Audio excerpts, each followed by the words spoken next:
Welcome students.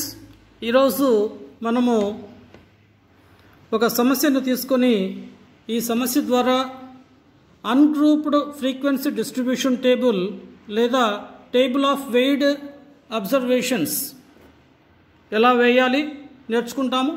అలానే మరొక పద్ధతి గ్రూప్డ్ ఫ్రీక్వెన్సీ డిస్ట్రిబ్యూషన్ టేబుల్ వేయడం ఎలాగో నేర్చుకుంటాము. ఈ టేబుల్స్ వేసేదానికి మనము టాలీ మార్క్స్ వేయడము ద్వారా ఈ టేబుల్స్ ఎలా వేయాలో నేర్చుకుంటాము. ఇప్పుడు ఒక ఉదాహరణ చూస్తాము.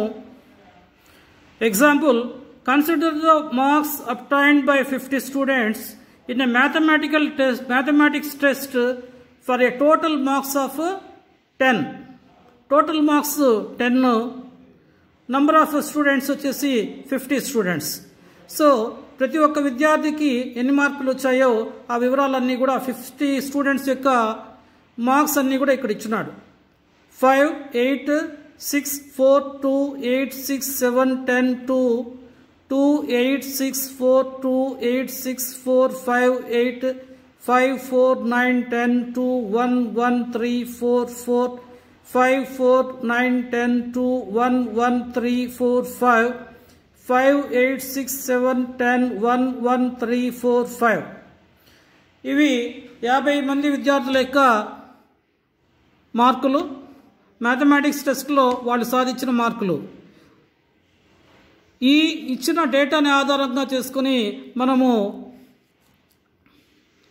అన్గ్రూప్డ్ ఫ్రీక్వెన్సీ డిస్ట్రిబ్యూషన్ టేబుల్ లేదా టేబుల్ ఆఫ్ వెయిడ్ అబ్జర్వేషన్స్ అంటాము.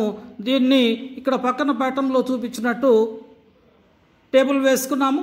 దీన్ని ఎలా టేబుల్ ఫిలప్ చేయాలో చూస్తాము. ఇక్కడ మొదటగా ఒక్క మార్కు వచ్చిన విద్యార్థుల సంఖ్య ఎంతమంది ఉన్నారు అంటే 6 స్టూడెంట్స్ ఉన్నారు. మొదటగా నంబర్ ఆఫ్ స్టూడెంట్స్, ఒక మార్కు వచ్చిన విద్యార్థులు ఎంతమంది ఉన్నారంటే 1, 2, 3, 4, 5, 6 స్టూడెంట్స్. ఇక్కడ 6 స్టూడెంట్స్ అని చెప్పేసి రాసుకున్నాం. నెక్స్ట్ 2 మార్క్స్ వచ్చిన స్టూడెంట్స్ ఎవరు అంటే 1, 2, 3, 4, 5, 6 స్టూడెంట్స్. 6 స్టూడెంట్స్ వచ్చేసి 2 మార్క్స్ సాధించారు. అలానే 3 మార్క్స్ సాధించిన విద్యార్థులు ఎంతమందో చూస్తాము. 1, 2, 3 మార్క్స్ సాధించిన విద్యార్థుల సంఖ్య 3. 4 మార్కులు సాధించిన విద్యార్థులు ఎంతమంది ఉన్నారో చూస్తాము. 1, 2, 3, 4, 5, 6, 7, 8, 9 స్టూడెంట్స్ 4 మార్క్స్ సాధించారు. ఇక్కడ నంబర్ ఆఫ్ స్టూడెంట్స్ దగ్గర 4 మార్క్స్ సాధించిన విద్యార్థుల సంఖ్య రాసుకుంటున్నాం. తర్వాత 5 మార్క్స్ సాధించిన విద్యార్థులు ఎంతమంది ఉన్నారు? 1, 2, 3, 4, 5, 6, 7. 5 మార్క్స్ సాధించిన విద్యార్థుల సంఖ్య 7. 6 మార్క్స్ సాధించిన విద్యార్థుల సంఖ్య ఎంతో చూస్తాము. 1, 2, 3, 4, 5. 6 మార్క్స్ సాధించిన విద్యార్థుల సంఖ్య 5. 7 మార్క్స్ సాధించిన విద్యార్థుల సంఖ్య చూస్తాము. 1, 2. 7 మార్క్స్ సాధించిన విద్యార్థుల సంఖ్య 2. 8 మార్క్స్ సాధించిన విద్యార్థుల సంఖ్య 1, 2, 3, 4, 5, 6. 8 మార్క్స్ సాధించిన విద్యార్థుల సంఖ్య 6. 9 మార్క్స్ సాధించిన విద్యార్థుల సంఖ్య 1, 2. 2.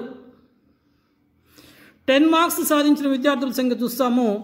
1, 2, 3, 4 స్టూడెంట్స్.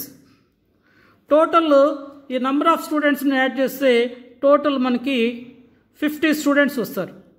టోటల్ 50 స్టూడెంట్స్ మనకి వస్తారు.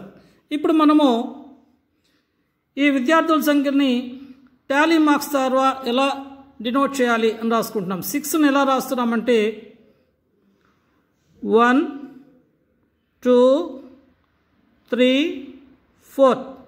4 వరకు ఇలా రాసి 5 అనే దగ్గర ఇలా రాస్తున్నాం. 5 6 అంటే మరలా విడిగా ఒకటి రాసుకున్నాం. నెక్స్ట్ 2 మార్క్స్ సాధించిన విద్యార్థుల సంఖ్య కూడా 6 మంది ఉన్నారు. కాబట్టి మొత్తం మనము 1 2 3 4 5 6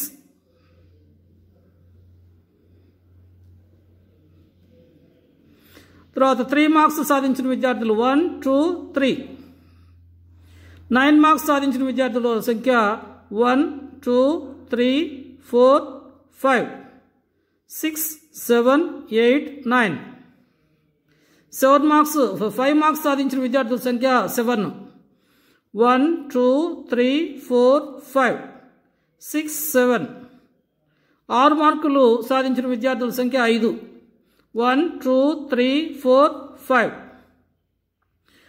7 మార్క్స్ సాధించిన విద్యార్థుల సంఖ్య 2 1 2 8 మార్క్స్ సాధించిన విద్యార్థుల సంఖ్య 6 1 2 3 4 5 6 9 మార్క్స్ సాధించిన విద్యార్థుల సంఖ్య 2 1 2 10 మార్క్స్ సాధించిన విద్యార్థుల సంఖ్య